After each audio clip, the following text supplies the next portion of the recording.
Now, the Tambo International Airport says a systems failure affecting air traffic control operations is causing flight delays.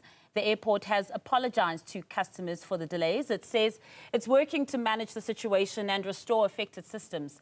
Passengers has been advised to contact their airlines directly for the latest updates on the status of their flights. Now, joining us is Carel, Head of Corporate Affairs and Communications at Air Traffic and Navigation Services. Carel, thank you so much for joining us this evening. If you could just tell us a little bit about this failure, the systems failure, and what caused these delays and disruptions. Good evening. Maybe just to start, I'm not the Head of Corporate Affairs. I'm the Acting Chief Technology Officer. And then just also the delays experienced today at OR Tambo is not due to a system failure per se, as it is the system has reacted normally. We have experienced some delays during the course of the morning, and those delays have then within the system caused that we had some flight plans that was cancelled within the system as per the design of the system. And we had to revert to manual processes to update these flight plans in order for the flights to be processed in the automation system. So, yeah, just to reiterate, it was not a system failure. It was just the end result of various delays during the course of the day that reacted in this fashion on the automation system. Thank you. So just in layman's terms for us to be able to understand this as well, because it can get quite technical when it comes to aviation. We do know that in July last year, ATNS had dropped the ball quite badly. Without any prior warning, it had told airlines that they had failed to keep their charts up to date.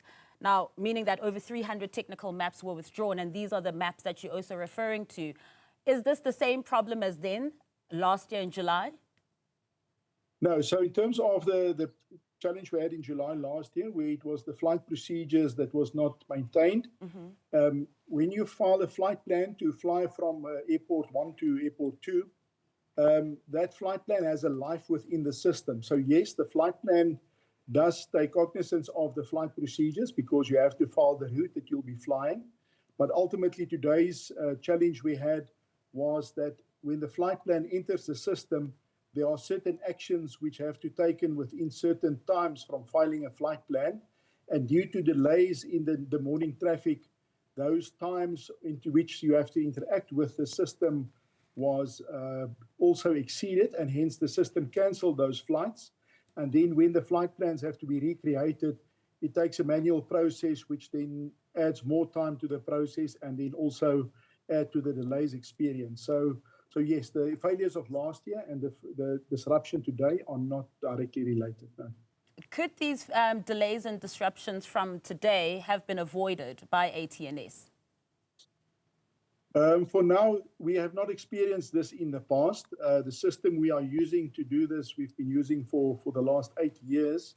So it is not an occurrence that we've seen in the past. As I said, the times that these delays are within the system are standard throughout the practices. And today's occurrences was just the end result of the interaction with these delayed flight plans that was not in line with the processes to update them accordingly. Now, these delays and disruptions, they obviously affect passengers greatly, but they also affect airlines too, and sometimes financially. Is that going to be the case in this instance as well? And if that is the case, that there will be a financial knock, which will ultimately trickle down to the passenger and the consumer, what is ATNS doing to mitigate that? So in terms of the knock-on effect to the airlines as well as the passengers is the delay in the takeoffs and the departures of the aircraft. So the disruption factor is unfortunately high, and we obviously apologize for that.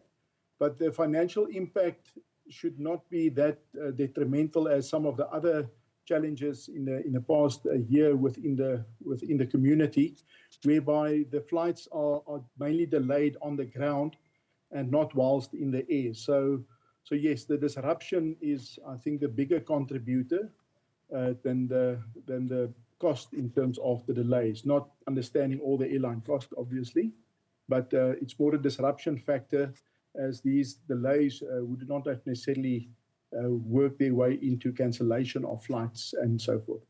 And how long do we expect this to continue for?